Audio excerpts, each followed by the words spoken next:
Olá pessoal, vamos dar início, à nossa videoaula do segundo bimestre, certo? Então eu quero que vocês aí, na casa de vocês, abram a apostila na página 5.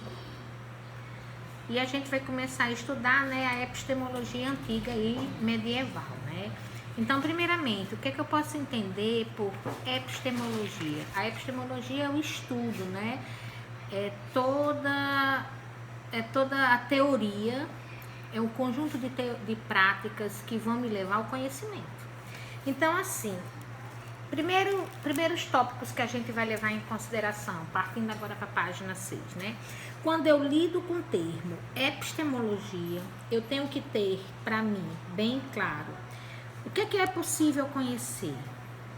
O que é o conhecimento? Como nós conhecemos? Quem pode produzir conhecimentos, Então, assim, a epistemologia está embasando-se, na busca dos conhecimentos. Eu tenho um conhecimento ou vários conhecimentos? Então, assim, durante toda a nossa vida nós temos vários conhecimentos. Conhecimentos que são práticos, conhecimentos que são teóricos, conhecimentos que vêm do senso comum, conhecimentos que vêm da ciência, do conhecimento científico, certo? E na página 7, gente, vocês vão responder as questões 1 a 5. Ok? Vocês vão lendo. Vai falar sobre conhecimento. São questões iniciais do capítulo, certo? O que é que vocês podem entender por conhecimento? Que tipos de conhecimentos existem? Como assim, Claudinha? Posso falar que existe conhecimento filosófico, existe conhecimentos matemáticos, históricos, existe conhecimentos técnicos, que aí lida a internet, que são respostas bem pessoais. Sempre no início da unidade é assim, Depois de vocês responderem as questões da página 7, a gente passa para o segundo subtema, doxa e episteme. Dentro da filosofia, o que vem a ser o doxa? Todo conhecimento que está ligado à aparência e à opinião. Episteme é o conhecimento que vem da ciência, o conhecimento racional, que a ciência comprova. Na Grécia Antiga, o doxa era o conhecimento mais seguro, porque a estética fazia parte disso, aquilo que eu vejo, que a aparência me informa. Tanto é que a balancinha, ela era bem desproporcional, O meu conhecimento intelectual era muito mais pesado do que o meu conhecimento sensível, ou seja, todas as informações que eu tinha a nível de lógica, de teorias, da matemática, do logos, eram muito mais fundamentais do que aquilo que a minha sensibilidade, o que as minhas emoções poderiam me trazer como fonte de conhecimento.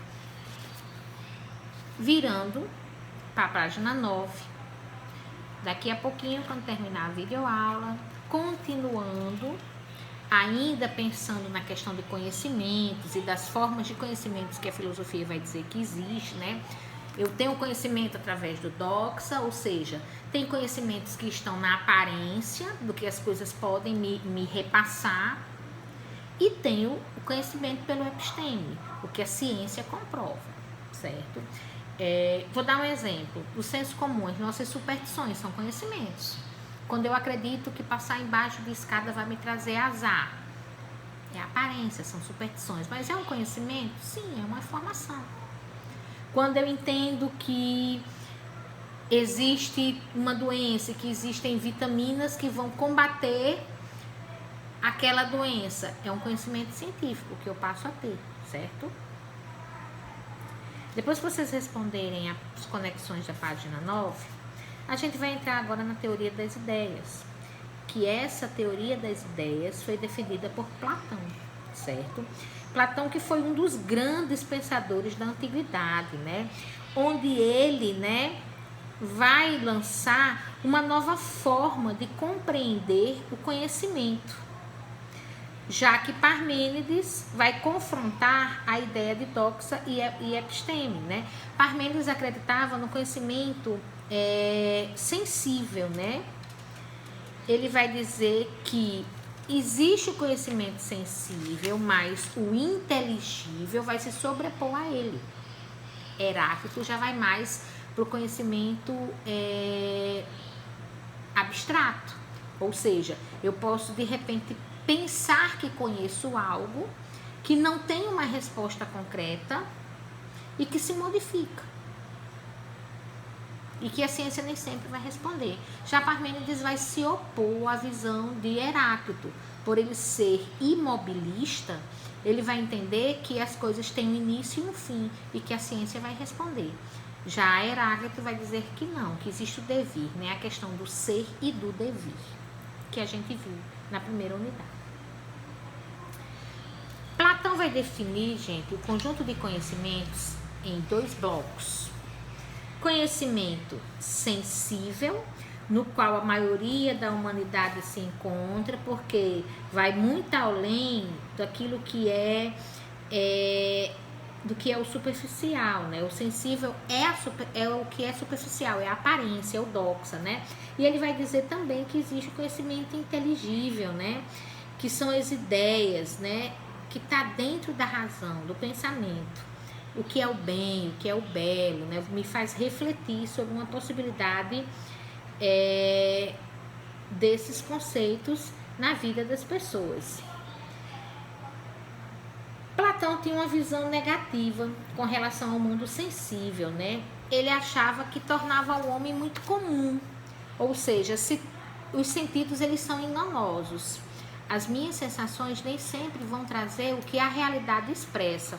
Então, Platão, ele vai acreditar na superioridade do mundo do inteligível. Ou seja, a razão seria o conhecimento mais seguro.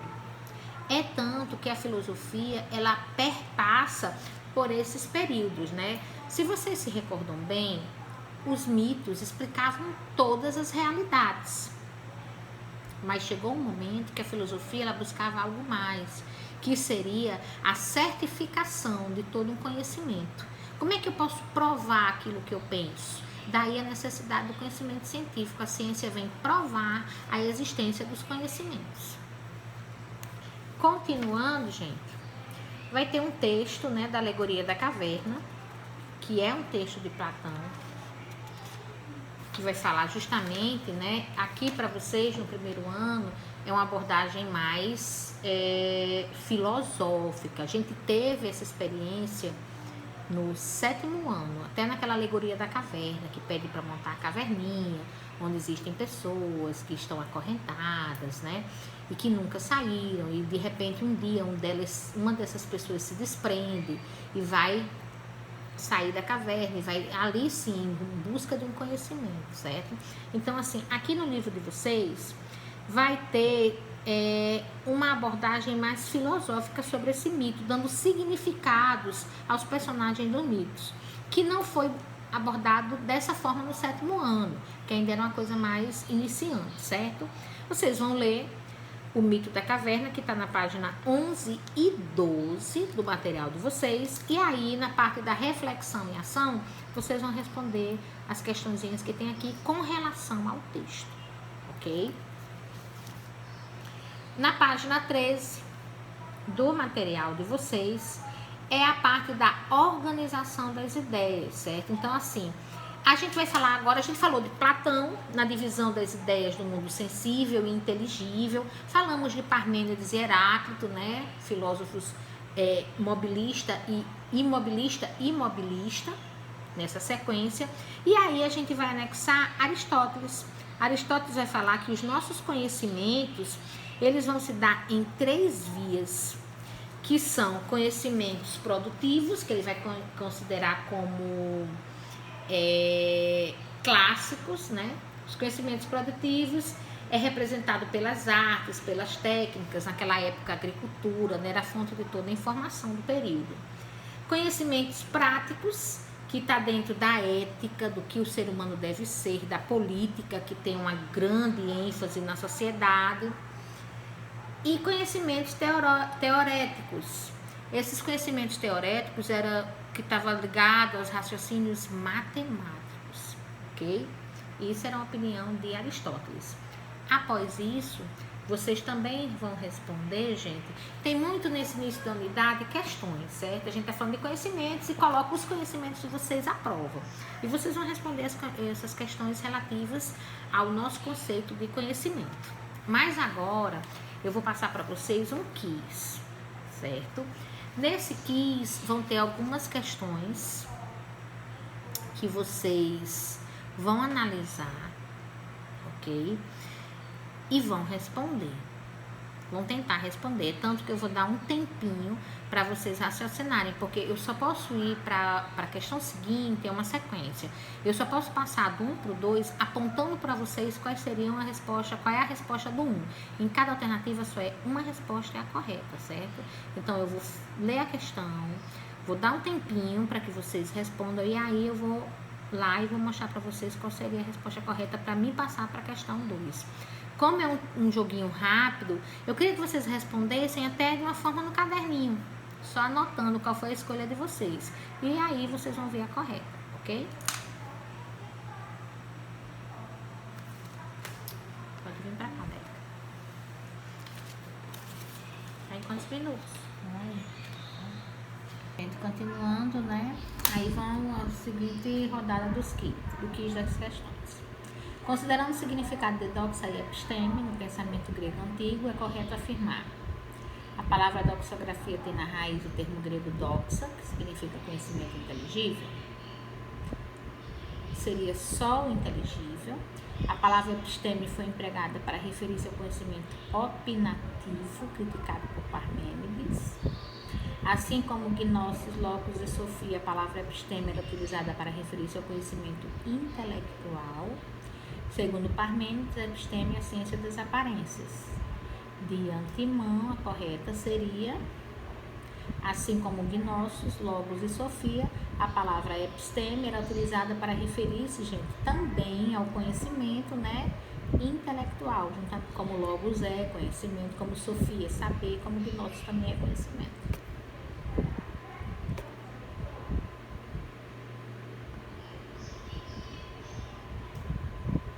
Ok, né? Segunda questão. Leia o texto abaixo. Afasta o pensamento desse caminho de busca e que o hábito nascido de muitas experiências humanas não te force nesse caminho a usar o olho que não vê, o ouvido que retumba e a língua. Mas, com o pensamento, julga a prova que foi fornecida com múltiplas refutações. Um só caminho resta ao discurso, que o ser, ele existe. Isso aqui foi tirado, né, dessa biografia aqui, da história, né, da filosofia. Com base no pensamento de Parmênides, assinale a alternativa correta. Os sentidos atestam e conduzem à verdade absoluta do ser? Só os sentidos? A gente vai por eliminação, certo? O ser é o eterno devir, mas o devir é de alguma maneira regido pelo pensamento, pelo logos. O discurso se move por teses e antíteses, pois essas são representações exatas do devir. Quem afirma que o ser não existe anda pelo caminho do erro. Então, né, de todas essas questões, quem afirma, né, para Parmênides, o ser é ou o ser não é. Então, dizer que o ser não existe está andando pelo pensamento de Platão. Contemplava os seguintes aspectos: a divisão da realidade em dois níveis, a valorização do conhecimento inteligível e da calocagatia, a combinação entre o bem e o belo. A valorização da experiência como meio para alcançar o conhecimento inteligível. A dualidade entre a realidade sensível e inteligível, as quais correspondiam respectivamente às essências e às aparências. A autonomia do conhecimento em relação à virtude. De todas as questões, o pensamento de Platão contemplava a divisão, né, os aspectos que fazem parte da teoria das ideias, né, do mundo inteligível com a combinação entre o que é o belo e o...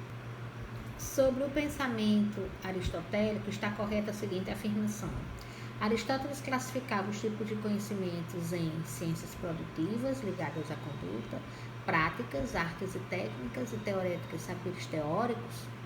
Segundo Aristóteles, o conhecimento inteligível era constituído por sensação, fantasia, memória e experiência. O inteligível? Para Aristóteles, as essências estavam nos próprios seres e objetos sensíveis, sendo suas espécies e gêneros. Aristóteles distinguiu o intelecto potencial responsável pelo conhecimento sensível e o intelecto atual responsável pelo conhecimento inteligível.